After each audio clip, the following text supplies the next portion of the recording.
Welcome back to Brush Up Your Game, and today a look back at Wave 13's Gornarus. This is the first Gorn Raider that we saw, and for named ability, it's not fantastic. When attacking with your primary weapon, if you inflict critical damage to an enemy ship's hull, you can search the damage deck for structural damage or weapons malfunction. Structural damage is the one that reduces your printed agility, that's the green number, by 1. Weapons malfunction reduces the printed attack value by 1. On your big hull ships, this is viable, right? Reducing a scimitar, a Borg ship, their attack value by 1 is potent, is powerful, especially if it's like a disruptor sweep scimitar. That's helping you out a lot. But for the most part, I'll just take the random damage and make do with it. Because I still have a chance to draw these crits. I also have a chance to draw the minor explosion, the direct hit, crits that are going to do that extra damage that I also want. Or stunned helmsman, where I don't even have to take the attack back in the face. So named ability is fine. The named ability on the other one that comes out in the card pack, better. Any kind of roll with that. And now thinking back, I think this is actually the second Gorn ship that we get, because we got the first one in the arena with the Scorn. So this is the first retail Gorn. Let me clarify that. Things I don't like about this ship: only getting crew weapon tech. And I feel like with the potency of the Gorn, a second crew slot or a second weapon slot would be fitting and deserved now. Strange New Worlds is showing us a lot more about Gorn, and I would really love to see a couple more faction packs. One Fed-based and one Gorn-based, really. Or it could just be the Strange New Worlds faction pack. Give me some Gorn, give me some Fed, call it a good day there. But Gorn need more cool toys. This is an okay ship, but it's probably my least favorite of the Gorn Raiders. The generic at 14 loses the weapon slot, and that makes it, well, bad, because you want Disruptor Bombardment. That's the trick that the Gorn have. That's what we need. Yeah, you can run Sakona or Calvin Hudson to get the slot on there, but neither of those really fit in with the thematicism that is Gorn. Our first captain is Cecilak, or Cecilak. 5 skill, 3 points, gives us a talent slot, which is always nice. Your mileage varies. But named ability: when attacking during the modified attack dice step, you convert a blank to a battle station or a battle station to a hit. This is probably the best captain you can run, at least within the theme of Gorn, on a Disruptor Bombardment ship, because you get extra hits built into your dice rolls. And I like him for that. I mean, not a bad captain at all for a single attack ship, but the more attacks you can make, the better off you are. I don't even mind him on a Sao Paulo build, because you're getting a blank to battle station conversion, and you've got the battle stations on a Sao Paulo. So they're there for the hits. So Cecilak, or Cecilak, again, it's Gorn. It's a reptile language. We're not going to pronounce anything. Good captain. Really enjoy him. Probably one of the better ones at skill 5 or less. STAW is a captain, skill 3, 2 points. You can field the Salvage Elite Talent upgrade. For that to be the only thing special about STAW feels like a letdown thematically. And Salvage isn't even that great of a talent. Let's get to it. Let's talk about it. And we'll see why. 4 points for this talent. If a ship is destroyed within range 1 to 2 of your ship, you may discard this card and disable all of your active shields to steal a tech or a weapon upgrade with a cost of 5 or less from that ship, even if it exceeds your ship's restrictions. If you do so, place a disabled upgrade token on the stolen upgrade and place an Ox Power token beside your ship. So I have to make myself vulnerable with disabled shields. I have to later spend an action to actually get to use the stuff. Fine. Thematic, I get it. And I'm also telegraphing my move with the Ox Power token. It's 3 downsides. Plus, I'm discarding this. This is a one-time effect. I feel like this card, for all the down in it, cool idea, first off. Cool idea. I like it in a pirate campaign. Cool card. But it doesn't fit the singular mission-based nature of Attack Wing, or even head-to-head nature of Attack Wing. So from that standpoint, it just doesn't have a place. Faked Messages, 5-point elite talent. During the planning phase, after every ship's maneuver has been chosen, you can discard this card, target an enemy ship that's not within range 1 to 3 of your ship, force that ship to change its maneuver to a 1 straight. This is powerful. Movement control is such a big idea in Attack Wing. It's something not everybody even thinks about. But this, in conjunction with another card called Lure, where you can control somebody's maneuver when they are within range of you. It's a green move, but it's still maneuver control. Setting a ship up to do a 1 straight when maybe they really wanted to do like a 5 straight or a 3 come about, or they needed to turn. Those moments are really important. I like Faked Messages in combination with the Lone Hunt. If you can do that combo, I know that's mixing Gorn with Hirogen ideas, but I think it works nicely. This is a cool card, and it's been used a lot in competitive play.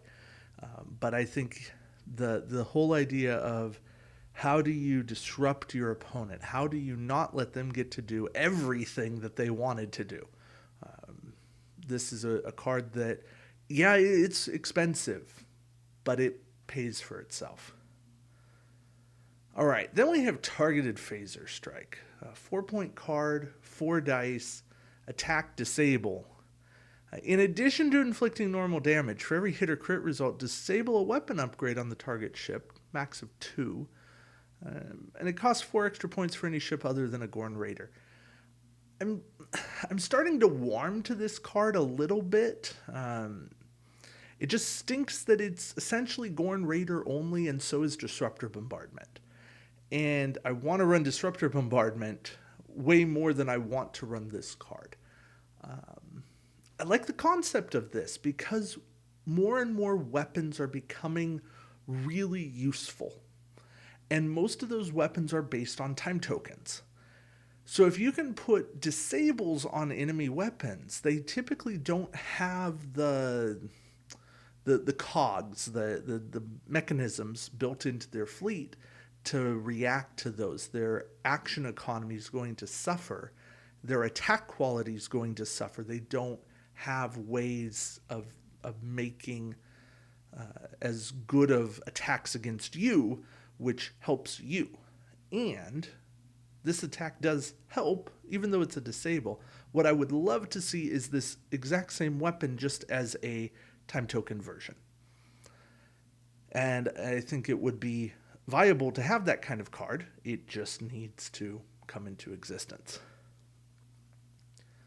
Jammed Communications, I think, was a reprint from the Scorn, but always nice to put it into more people's hands. As an action for a tech for 5 points, action, all ships within range 1 to 3 of your ship, including your own, cannot provide or benefit from any text abilities that affect other friendly ships this round. And you take an Ox Power token for using it. It's a card that was needed at the time because Denatra fleets were prevalent and so on. I think now it needs to be refined a little bit. I think 5 points is a bit expensive because it's only situationally good. Some fleets, it stops dead in their tracks. This would really hurt like a Jem'Hadar fleet, even a Cardassian fleet, so a Dominion fleet, really. Certain Romulan builds, it hurts. Certain Romulan builds don't even care. Some Federation builds are built to work on their own. Certain Federation builds want to mix and match and interact all over the place. So there's some back and forth here, and I think Jam Communications kind of finds a home in mission play. I think when you know that what you're up against is kind of going to work together in some way, it's a viable choice for you. But I don't think it's a card to run all the time. But with that being said, I think you can bring it in and you're going to do okay. Then we have Impulse Overload, and this is one of those cards I really struggle with it at 5 points. Action: discard, target a ship at range 1 of your ship, roll 3 attack dice.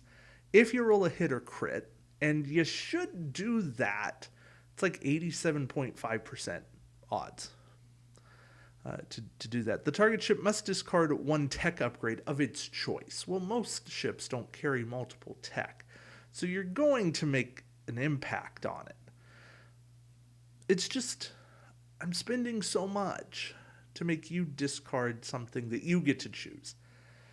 And where I want this to have the biggest impact against, say, Romulans, Romulan cloaking device, against Federation, they're really crazy shield shenanigans and all that.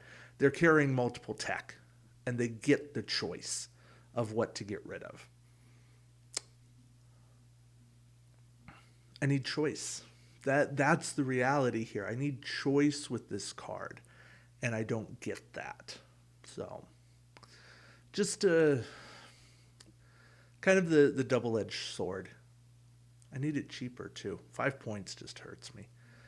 Improved deflector screens, though. This is a really good card. For 4 points, when defending during the compare results step, if you have any active shields, cancel a hit or crit. So it's kind of like the new Sutherland ability. Well, I say new. It's like, gosh, 6.5 years old at this point. Discard this upgrade if all of your shields are destroyed. This upgrade can only be purchased for a ship with hull value of 3 or less. No ship can have more than 1. So, yeah, you throw as many bonus shields on on a Gorn ship or little ship as possible, and cancel hits, live to fight another day.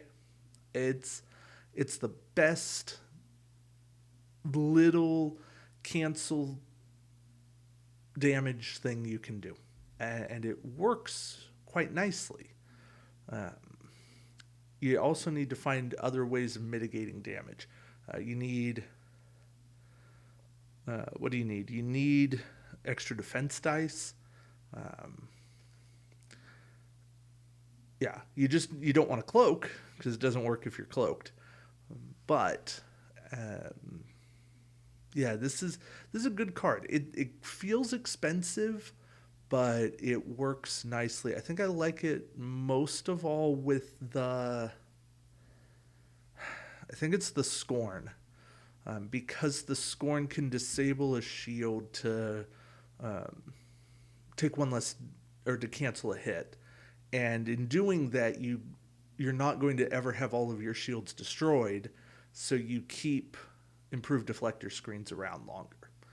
So that's really the best use of it, but there's more use of it outside of Gorn.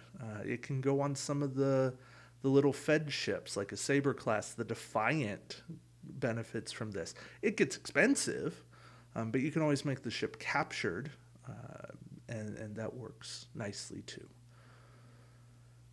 Gorn Raiding Party. This is a card that should work better thematically. It just kind of doesn't. For 5 points, action: if your ship's not cloaked, disable all of your remaining shields. Target a ship at range 1 to 2 that's not cloaked. Target ship must disable 2 of its active shields if possible.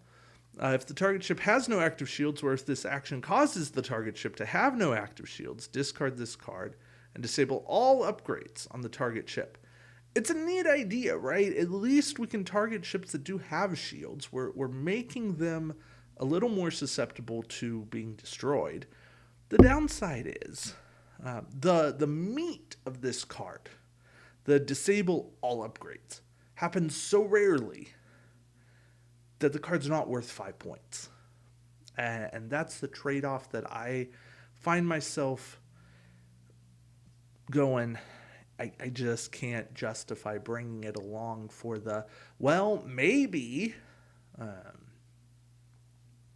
And you could combine with like projected stasis field, but then I feel like I'm doing too much. You could maybe combine with, say, the Vidians to lower some shields and then use Gorn Raiding Party to get rid of the rest. That's a possibility. I haven't messed around with that. I think it could play a role. But again, I don't know that it's there. Still, I find it at least intriguing. This is a really good pack, though, overall. Improved Deflector Screens, really cool card. Jam Communications has its place. Faked Messages, also really good. Cecilak, solid captain. The named ship, at least intriguing. Again, probably the weakest of them, but the weakest of a really good lot is still a really good ship. So that's where I'm going to wrap it up. Do let me know what you think of the Gorn. I have a lot that I like about them, and I think that they're sometimes overlooked by people and outside of Disruptor Bombardment, because everybody loves that card. But I think more people should run them. So again, thank you all for watching. Appreciate your time. And until next time, keep brushing up your game. Take care.